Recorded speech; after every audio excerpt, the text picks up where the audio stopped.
네, 안녕하세요. 이번이 네 번째 루트 스피치 시간인데요. 오늘 첫 번째 강연을 맡아주실 분은 서울대학교에 계신 이강주 박사님이시고요. 이강주 박사님은 2019년 8월에 고궁 교수님 학생이었다가 이제 졸업을 하셨고요. 그리고 그 이후에는 서울대학교의 BK 연구원으로 계셨다가 그리고 3월 지금 세종과학 펠로우십에 되셔가지고 이제 더 좋은 환경에서 연구를 하고 계십니다. 이강주 박사님을 비추셨으면 좋겠는데 자꾸 저를 비춰가지고 제가 빠지고 싶은데 여기서 하면 딱 좋네요. 네. 네. 오늘 강연해 주실 그 강연의 제목은 Simplicial Networks for Higher Order Interactions라는 제목으로 강연을 해주시겠습니다. 박수로 설명해 주시기 바랍니다.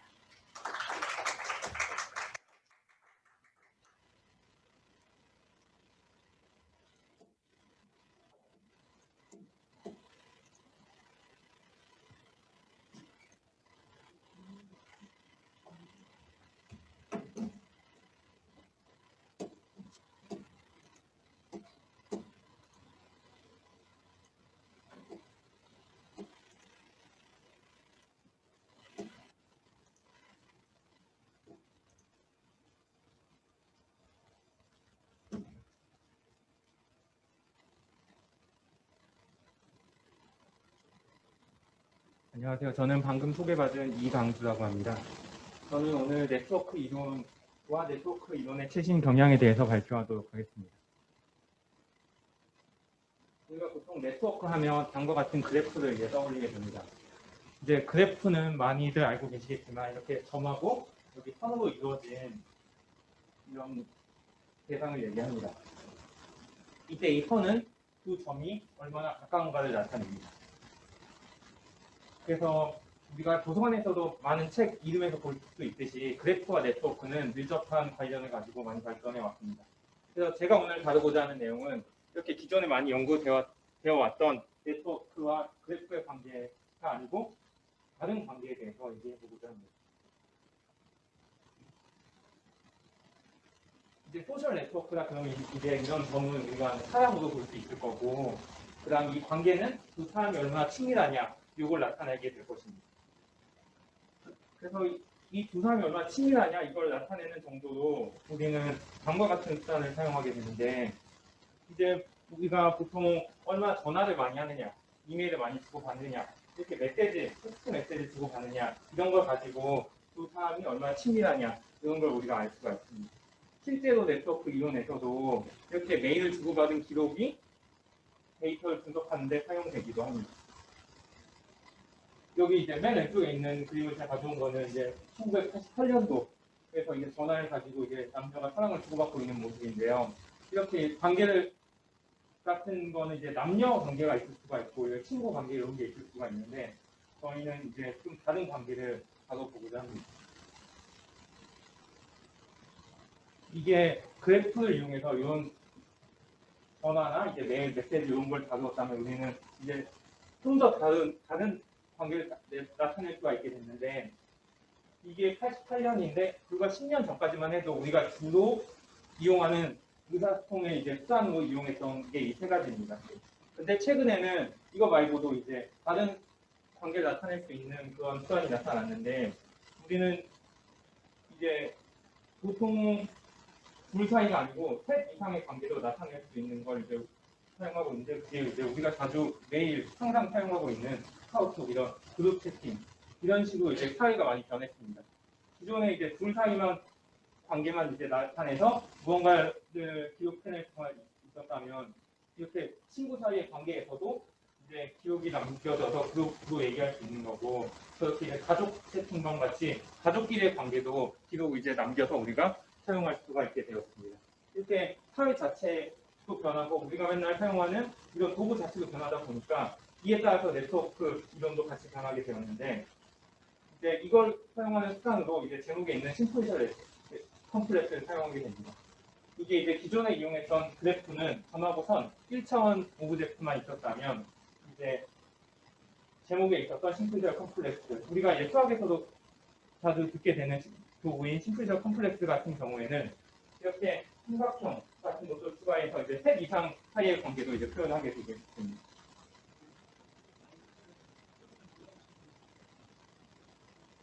그래서 이제 셋 관계에서는 삼각형을 사용하고 이제 넷 이상의 관계에서는 이렇게 다면체까지 사용하고 이제 그 이상 관계에서는 더 위에 있는 심플렉스까지 사용함으로써 우리는 다양한 관계들을 이제 표현해낼 수가 있게 되었습니다. 그래서 이제 이거는 2018년에 나왔던 논문에 사용된 고차원 네트워크 관련된 데이터를 모아서 적어놨는데, 여기서는 뭐 첫 번째 데이터 셋 같은 경우에는 우리가 기존의 네트워크 이론에서도 많이 사용되는 데이터 셋이었는데, 이거는 같이 논문을 쓴 경우 이거는 그 심플렉스를 집어넣음으로써 이제 공저자가 많을 경우에 그 네트워크를 어떻게 분석하느냐 요거를 나타내는 데 이제 사용되었고, 두 번째 같은 경우도 마찬가지로 이제 출판이 이제 음악으로 바뀌었던 거고, 이제 세 번째 같은 경우는 각각의 벌텍스가 이제 의원들이 되고, 이제 여기서는 심플렉스가 커미티 위원회가 됨으로써 이제 이 위원들 사이에 어떤 위원이 중요한가 이걸 분석하는 데 사용이 되었고, 이제 여기 네 번째 같은 경우에는 이제 각각의 벌텍스가 물질이 되고, 이 물질들 사이의 관계를 나타내기 위해서 심플렉스로 그 약이 사용이 되었습니다. 여기서는 사실 몇 가지 셋이 더 사용되었는데, 실제로 뭐 가장 알기 쉬운 예들만 이제 가져와서 표현을 했습니다.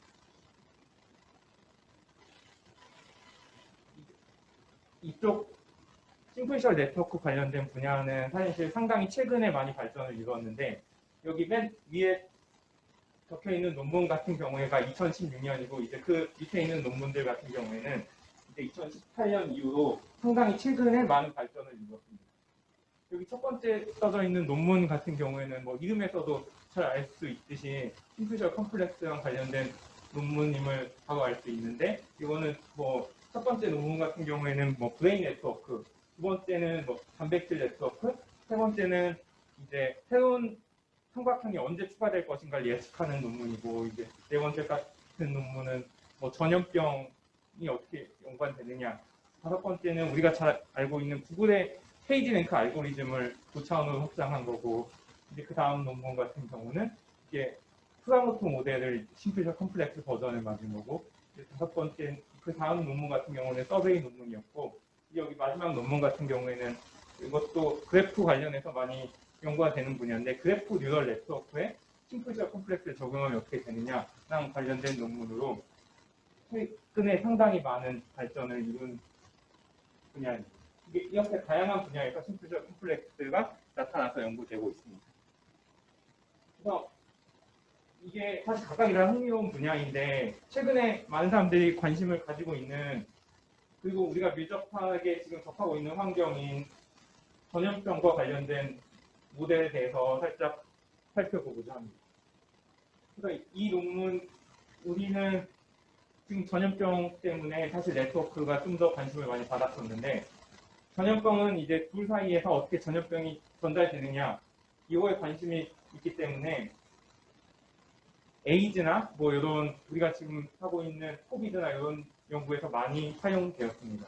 그래서 네트워크를 나타내기 위한 가장 적합한 모델로서 많이 연구가 되어 왔었는데, 사실 여기서 심플셜 컴플렉스를 어떻게 적용하느냐 하는 게 이제 2019년에 처음 연구가 되었습니다. 그래서 보통 우리가 전염병 연구 같은 경우에는 한 사람이 한 사람한테 전염하고 그 다음 사람한테 전염하기 때문에, 이런 상황에서는 우리가 심플셜 컴플렉스가 어떻게 나타나는가 요거를 사실 적용하기가 쉽지는 않은 상황인데, 사실은 우리가 무언가의 생각을 전달하거나 아니면 우리가 유행을 받아들이거나 이런 상황에서는 이런 그룹, 이런 여러 사람들의 관계가 중요하게 영향을 미칠 수 있습니다.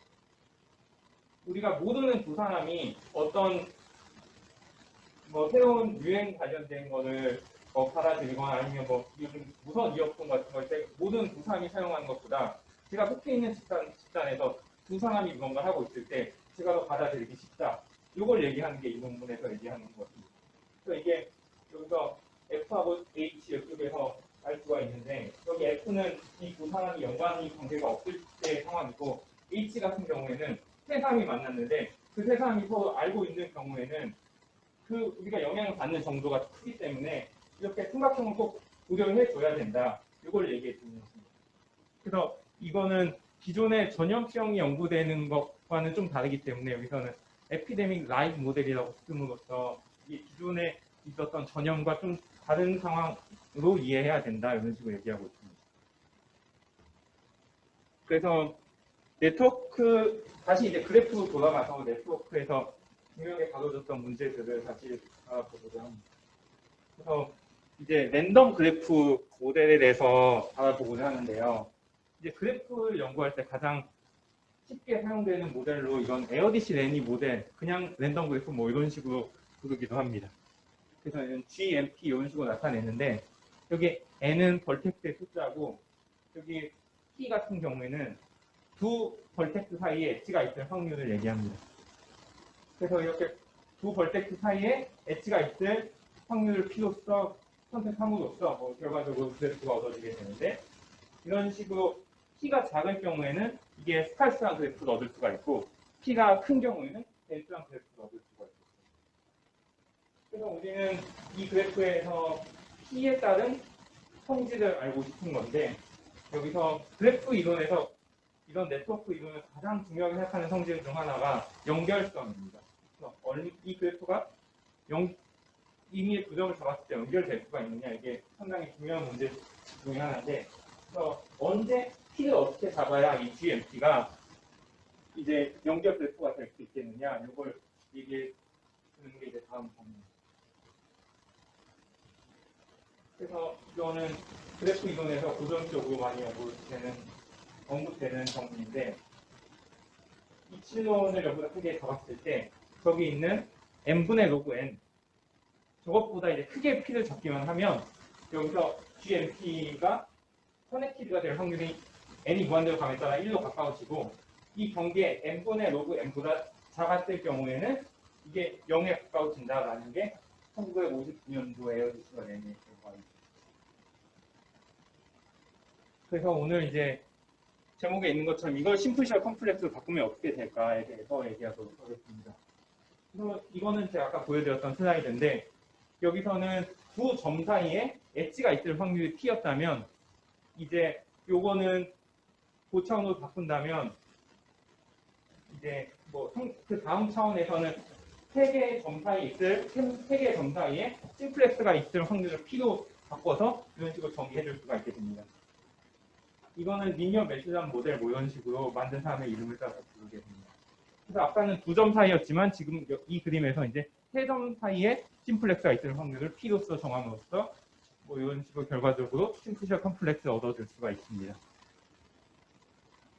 그래서 여기 있는 정리도 마찬가지로 어떻게 확장을 시킬 수 있을까 이런 걸 우리가 생각해 볼 수가 있는데 그러면 커넥티드니스의 고차원을 어떻게 바꿀 수 있을까 이것부터 생각을 해보자면 우리는 어떤 대상이 있을 때 그게 커넥티드인 필요 충분 조건을 잘 알고 있습니다.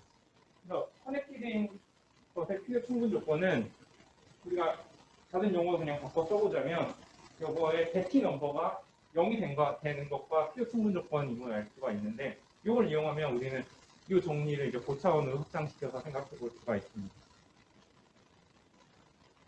그래서 여기 있는 결과가 아까 59년도 결과 이제 고차원으로 확장된 결과인데 아까 커넥티드가 되는 것과 이제 배치 넘버가 0인 것과 필요 충분 조건이기 때문에 이제 D-1 차원의 배치 넘버가 이게 0이 되는 걸로 이제 이걸 바꿔서 이 성질을 생각하게 되면 이제 아까 n분의 로그 n이었는데 지금은 n분의 로그 n에다가 d를 곱해줘서 그 이상 확률을 정해주게 되면 이 성질을 가질 확률이 1로 다가가고 그 다음에 이 성질을 이것보다 저기 있는 n분의 d 로그 n보다 이제 작게 되면 이 성질을 가지지 않는다. 이런 식의 결과가 확장이 될 수 있습니다. 그래서 이런 식으로 랜덤 그래프의 결과를 랜덤 심플시와 컴플렉스로 확장시켜서 연구하는 것도 이쪽에서 많이 연구되는 분야입니다. 그래서 여기서는 이런 베티 넘버를 가지고 성질을 얘기했지만 여기 뭐 펀더멘탈 그룹이나 뭐 다른 거 가지고도 연구가 많이 되고 있습니다. 그래서 여기서 지금 베티 넘버 가지고 고차원으로 어떤 오브젝트를 확장을 시켰는데 이런 식으로 다른 오브젝트도 확장을 시킬 수가 있습니다. 그래서 이거는 그래프 이론에서 많이 연구된 대상이 스패닝 트리라는 건데 스패닝 트리는 다음과 같은 성질을 가지는 부분 그래프를 얘기합니다. 여기서 중요한 거는 두 번째 성질인 커넥티드와 사이클을 가지지 않는다. 이 성질입니다. 그래서 여기서 이 모양을 먼저 보여드리면 다음과 같은 8개가 나오게 됩니다. 그래서 이렇게 그래프를 해석하면 다음과 같은 8개의 그래프를 나타내게 되는데 이 뒤에 있는 스패닝 트리의 개수를 우리는 K 오브 G로 나타내는데 이 K는 어디서 왔냐 하면 이 K는 컴플렉시티의 독일 버전에서 K를 앞에 따서 여기서 K 오브 G로 보게 됩니다. 그래서 여기서 이 스패닝 트리라는 것은 이제 연결을 하게 만드는 가장 작은 대상으로 얼마나 이 네트워크 G가 복잡한지를 나타내게 되는 양입니다.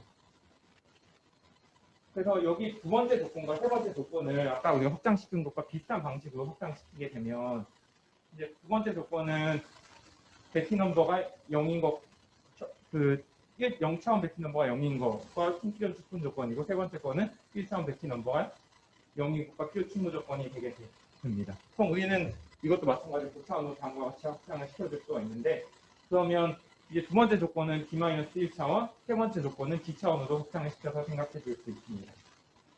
그리고 여기서 아까 K 오브 G 이런 식으로 나타냈던 거를 K 서브 D 오브 X라고 해서 D차원 트리 넘버로 나타내면 이제 요거는 N차원 심플렉스에 대해서 다음과 같은 공식이 성립한다는 것을 알 수가 있습니다. 이것은 1983년도에 확장된 결과인데 이건 기존의 그래프 이론에서 많이 연구되는 케일리의 정리라는 것을 고차원으로 확장한 결과입니다. 그래서 저는 이런 방금 나왔던 n의 m-2 to the p 이 공식을 이제 공차원으로 확장된 거를 좀 더 확장을 시키거나 아니면 다른 컴플렉스에 대해서 이런 것들을 적용하여 이런 결과들을 얻었었는데 구체적인 공식을 보여드리지는 않습니다. 그래서 근데 이렇게 이런 공식을 얻을 때 사용되는 정리를 우리가 컬코프의 매트릭스 정리라고 부릅니다. 그래서 이렇게 스패닝 트리를 계산할 때 쓸 때 우리는 컬코프의 매트릭스나 또는 라플라시안 매트릭스라고 부르는 대상을 사용하게 되는데 이때 컬코프 매트릭스나 라고 부르는 매트릭스에 대해서 설명하도록 하겠습니다. 그래서 이거는 다른 이름으로 그래프 라플라시안이라고 부르고 L로 나타냅니다. 그래서 이걸 우리가 B라는 매트릭스를 먼저 정해야 되는데 B라는 매트릭스는 인시던스 매트릭스라고 부르고 여기서 A에서 B로 가는 엣지에 대해서 여기 오퍼레이터를 취했을 때 도착한 B에서 A를 빼준 형태로 나타내게 됩니다. 그리고 여기서 우리가 구하고자 하는 대상인 L은 B하고 B 트랜스포즈를 곱한 형태로 나타내게 됩니다. 그러면 이제 L은 우리 얘를 아까 얘기했던 컬코프 매트릭스 또는 그래프 라플라시안 뭐 이런 식으로 불러주게 되는데 이거는 수학에서 많이 등장하는 대상인 라플라스 오퍼레이터, 컨티뉴어스 라플라스 오퍼레이터의 디스크릿 아날로그가 됩니다. 이거의 5차원 버전을 우리는 컴비네토리얼 라플라시안이라고 부르고 델타 서브 x, i 이런 식으로 나타내게 됩니다. 그래서 이걸 정의하기 위해서는 바운더리 오퍼레이터가 필요한데 여기서 델 서브 x, i를 우리가 i차원 바운더리 오퍼레이터라고 부르고 그러면 여기 지금 제목에 써져 있는 컴비네토리얼 라플라시안은 델타 서브 x, i로 나타내게 됩니다.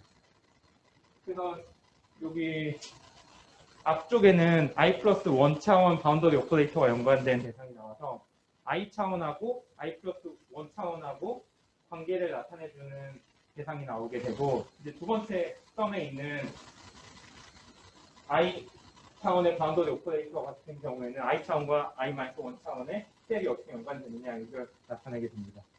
요거는 이제 델타 서브 i 얘는 우리가 미분기하 시간에 배우는 라플라스 델타미 오퍼레이터의 디스크릿 아날로그가 됩니다. 그래서 요거 같은 경우는 이런 우리가 미분기화 시간에 배웠던 뭐 하모니 스페이스나 하지 디컴포지션이나 컴비네이션 하디스 어디에 딜큰 아날로그가 성립하게 됩니다. 이거는 미분기화 시간에 또 많이 배웠던 내용이고 저도 여기 대학원 다니면서 이런 내용들을 배웠었습니다. 그래서 지금 먼저 보여드리고자 하는 내용은 우리가 2주 전에 쿠사모토 모델에 대해서 여기 세미나에서 배웠었는데 그 모델을 어떻게 고차원으로 확장시킬 수 있는가 요거에 대해서 얘기해 보도록 하겠습니다. 여기 나왔던 식에 대해서 자세히 설명하지 않을 거고 2주 전의 경험을 떠올려서 여기 이런 식으로 첫 번째가 가장 기본적인 네트워크 가장 기본적인 쿠사모토 모델이고 네트워크 토폴로지를 고려하면 두 번째 같은 모양이 나오게 되는데 사실 여기 아까 델타 서브 J에서 델타 서브 I를 뺀 것 때문에 제가 인시던스 매트릭스 B를 소개를 했었는데 요거를 우리가 다음과 같이 바운더리 오퍼레이터 사실 얘는 B하고 똑같은데 이걸 이용해서 얘를 다시 써준다면 아까 콤비네이터 라플라시안을 정리했던 것과 마찬가지로 우리는 이런 식으로 I 차원의 바운더리 오퍼레이터와 I 플러스 1 차원의 바운더리 오퍼레이터를 이용해서 쿠사모토 모델의 5차원 버전을 확장시킬 수가 있고 이거는 2020년 엄청 최근에 연구된 내용입니다. 이거는 2주 전에 관련된 내용이 나와서 이 슬라이드를 포함을 했습니다. 그래서 제가 아까 이제 그래프 라플라시안, 컴비네이터 라플라시안에 대해서 소개를 했었는데 여기 나와 있는 것들은 이제 컴비네이터 라플라시안이 어떻게 응용될 수 있느냐, 아까 얘기했던 컴비네이터 하지 디컴포지션이 어떻게 응용될 수 있는가에 대해서 여기 2020년도에 있는 서베이 페이퍼에서 응용을 다 응용이 되는 걸 몇 가지 정리해 놓은 서베이 페이퍼입니다. 기존에 우리가 알고 있던 컨티뉴어스 라플라시안 같은 경우에도 사실 수학에서 뭐 기하, 해석 많은 분야에서 사용이 되고 있는데 마찬가지로 여기 컴비네이터 라플라시안도 많은 분야에서 연구가 되고 있습니다. 뭐 여기 랭킹, 뭐 인러닝, 브레인 네트워크 이런 많은 데서 연구가 되고 있고 여기 밑에 두 번째 있는 이펙티브 리스턴스를 심플리셜 컴플렉스 확장시켰다 있고 여기서 하나의 응용을 소개하고 있는데 이 응용이 저희가 연구했던 내용 그래서 이펙티브 리스턴스가 어떻게 심플리셜 컴플렉스로 확장이 되는가에 대해서 알아보도록 하겠습니다. 그래서 이펙티브 리스턴스는 정기 회로에서 나타나는 개념인데 살짝 다시 알아보면 이펙티브 리스턴스 캐피탈 R 서브 AB 같은 경우에는 이렇게 회로가 주어졌을 때 A하고 B 사이에 배터리를 넣어주게 되는데 이렇게 배터리를 넣어주게 되면 전류가 흐르게 되는 이때 흐르게 되는 전류에서 회로 이걸 엣지처럼 볼 수가 있는데 이 엣지에서의 우리가 리스턴스를 생각해 주게 되면 그거는 이펙티브 리스턴스라는 개념입니다. 그래서 이게 뭐 잘 정의되는가 이런 것들은 생각을 해봐야 되겠지만 기본적으로 어떤 의미를 가지느냐 하면 A하고 B 사이에 이 전기 네트워크가 얼마나 전류 흐름을 방해하느냐 이런 의미를 가지고 있습니다. 그래서 이거는 얼마나 잘 흐르지 않는가 이런 개념과 연관이 되어 있기 때문에 리스턴스 디스턴스라고도 불리고 이 개념은 실제로 디스턴스 엑셈을 만족합니다. 그래서 이제 구체적인 값을 제가 여기서 적어왔는데 이 그래프에서 지금 노란색으로 칠해져 있는 2하고 4 사이에 이펙티브 리스턴스 R 서브 2포를 실제 구해보면 8분의 5가 됩니다. 이 8분의 5에 우리 역수를 취해서 생각을 해보겠는데 이 8분의 5에 역수를 취하면 5분의 8이 되는데 이 5분의 8이 어떤 의미를 가지느냐 하면 얘는 1 플러스 5분의 3으로 다시 분해해서 쓸 수가 있습니다. 근데 이게 어떤 의미냐 하면 여기서 지금 2하고 4 사이에 직접 연결되어 있는 엣지 검은색 엣지가 여기서 1이 되고 그다음에 5분의 3 같은 경우에는 여기서 1하고 3, 1, 4 이걸 통해서 이동하는 간접적인 연관을 포함하는 그런 값이 돼서 실제로 5분의 8만큼 2하고 4 사이에 연관 관계가 있다 이런 식으로 해석할 수가 있습니다. 그래서 이거 같은 경우에 아까 이펙티브 리스턴스가 얼마나 잘 연결되지 않느냐 이걸 의미하기 때문에 그거의 역수는 얼마나 잘 연결되느냐 또 우리가 생각해 볼 수 있습니다. 그래서 그거는 1989년도에 캐피탈 R 서브 AB 인포메이션이라고 정의가 됐었고 이게 얼마나 정보가 잘 전달되느냐 이런 속도의 개념이기 때문에 이것을 각 점마다 조합 평균을 내서 각 점이 얼마나 중요한지 이거를 나타내는 값도 사용되었습니다. 그래서 여기 있는 네트워크에서 실제로 여기서 어떤 값이 가장 중요하냐, 이걸 인포메이션 센서리티 입장에서 살펴보자면 여기서는 3이 가장 중요한 벌텍스가 되는 것을 알 수가 있는데, 실제로 27이 다른 벌텍스와 직접 연결된 건 맞지만 3이 전반적인 네트워크를 고려했을 때는 더 중요하다는 것을 이 값을 통해서 알 수가 있습니다. 그래서 이 값이 더 중요한지 다른 방법을 통해서도 알아볼 수가 있는데, 그래서 이거는 퍼컬레이션 이론을 이용해서 여기 있는 영향력을 알아보는 다른 방법입니다. 그래서 이거는 이 각 점이 얼마나 중요한가를, 중요한 점을 뺐을 때 얼마나 그래프를 잘게 쪼갤 수 있느냐, 이걸 나타내는 개념입니다.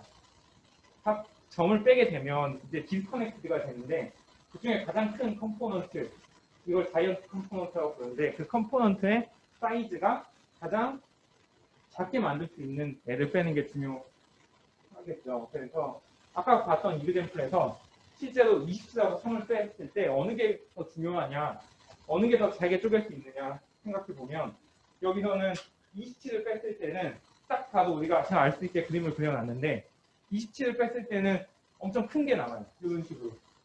그렇지만 우리가 인포메이션 센츄리티 가장 큰 3을 뺐을 때는 더 작은 컴포넌트가 남아서 더 잘게 쪼개진다는 걸 알 수가 있습니다.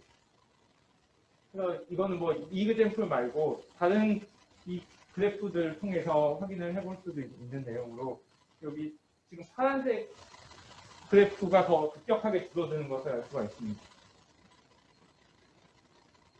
그래서 이제 이런 이펙티브 리스턴스 개념을 고차원 어떻게 확장시킬 수 있는가. 이펙티브 리스턴스는 이제 일렉트리컬 네트워크에 적용된 개념인데, 일렉트리컬 네트워크에 알려져 있는 컵커프의 두 가지 법칙하고 옴스로우 이런 거는 2015년에 처음 확장이 돼서, 저희는 다음과 같은 이펙티브 리스턴스를 심플리셔 컴플렉스로 확장시켰습니다. 그래서 이펙티브 리스턴스는 이제 두 점을 정한 다음에 그 두 점 사이에 얼마나 잘 연결되지 않느냐, 이걸 생각을 했듯이, 저희는 D 차원에서는 D 플러스 1개의 점을 택한 다음에 D 플러스 1개의 점을 해당하는 심플렉스를 집어넣어서, 그것이 1차원에서 우리가 배터리 역할을 했던 것처럼 마찬가지로 생각을 해서, 이런 식으로 배터리 역할을 하게끔 고차원 심플렉스 시그마를 집어넣은 다음에, 그럼 여기서 이제 플로우가 생기게 되는데, 그 플로우가 생길 때 여기 새로 넣어준 심플렉스 시그마의 리지스턴스를 생각해 줄 수가 있는데, 이때 리지스턴스도 유니크하게 정해진다는 걸 우리가 보였고, 여기 해당하는 캐피탈 R 서브 시그마의 부합론적인 해석이나 아니면 다른 공식 같은 것을 보였습니다. 그리고 뭐 여기 있는 R 서브 시그마가 기존의 일렉트리컬 네트워크에서 이제 잘 알려져 있는 톰슨 플로우의 고차원 버전을 통해서 에너지 미니마이징 프로퍼티를 갖는다, 이런 것도 이제 보였습니다. 발표를 들어주셔서 감사합니다. 그리고 이런 좋은 기회를 만들어 주시는 PK 연구단 관계자 여러분들께 감사드립니다. 네, 열심히 감사합니다. 네. 질문 혹시 있으시면. 예, 그 심플리셔 컴플렉스에서는 약간 뭐라고 표현해야 되나, 한 가지, 그러니까 예를 들어 세 개 점으로 이루어진 그 베이스가 있고 네 개 점으로 이루어진 베이스가 있고 그렇잖아요. 그게 혼재돼 있을 수 있는 상황인 거죠. 네, 네. 아까 리니얼 미슐람 같은 그 모델에서도 그 모델에서는 고정이 되어 있는 상황으로 가장 크게 도입된 모형으로 그 모형에서는 고정된 상황이 맞습니다. 근데 그러면 거기서 예를 들어 네 개 점으로 이루어진 심플리셔 베이스 두 개가 있다면 두 개가 언제 커넥트돼 있는 거예요? 세 개를 공유할 때는 하나 공유.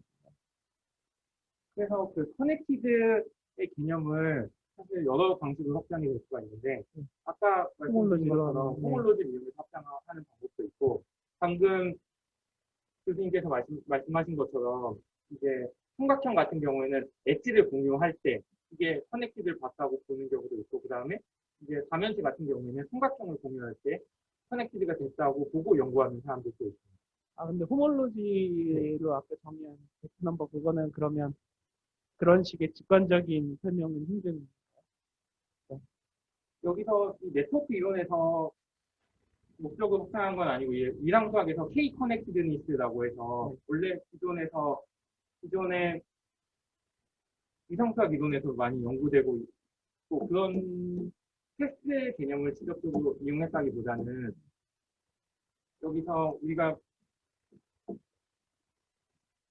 1차원에서는 사이클 같은 걸 생각을 하는데 2차원에서는 부를 생각해서 호몰로지 그래서 그런 개념의 커넥티드니스로 생각해주면 좀 더 편할 것 같습니다. 네, 알겠습니다. 또 다른 질문 있으세요?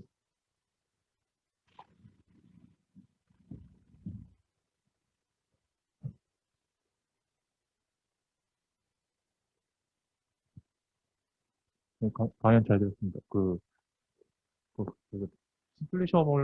스플래셔 컴플렉스로 확장을 시켰는데, 그렇게 스플래셔 컴플렉스로 네트워크 이론을 확장시키면, 약간, 응용적인 측면이나 그런 데서 그게 어떤 이점이 있나요?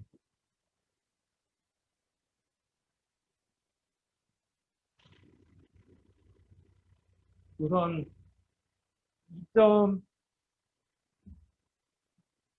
얘기하기 전에 여기서 심플리셜 네트워크를 우리가 고려하는 목적 중 하나가 실제 그래프 같은 경우에는 우리가 둘 사이의 관계밖에 나타낼 수 없었고 여기서 심플리셔 컴플렉스 같은 경우에는 셋 이상의 관계를 나타낼 수 있기 때문에 이 기존에 있던 사회 현상을 모델링하는 방법 자체가 다르기 때문에 아까 뭐 얘기를 들었던 그 소셜 컨테이전 예를 생각을 해봐도 여기서는 둘 사이가 아니고 셋 사이의 관계에서 우리가 실제 영향을 받는 게 많기 때문에 이렇게 모델을 해야만 맞는 경우가 있어서 사실은 뭐가 더 좋다 나쁘다의 개념이라기보다는 실생활 어떻게 하면 리얼 월드를 더 잘 묘사할 수 있느냐 이런 개념이 될 수가 있고 그 다음에 이점 같은 경우에는 실제로 우리가 그래프 뉴럴 네트워크를 사용을 할 때 그거를 그래프 뉴럴 네트워크로 러닝을 하는 게 아니고 그거를 뭐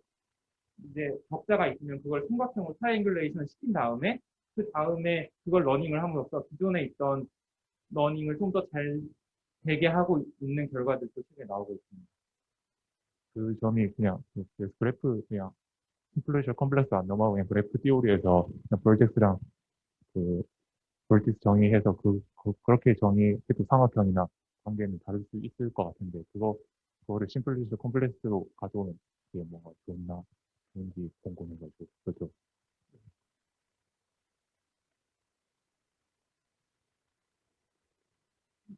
질문 또,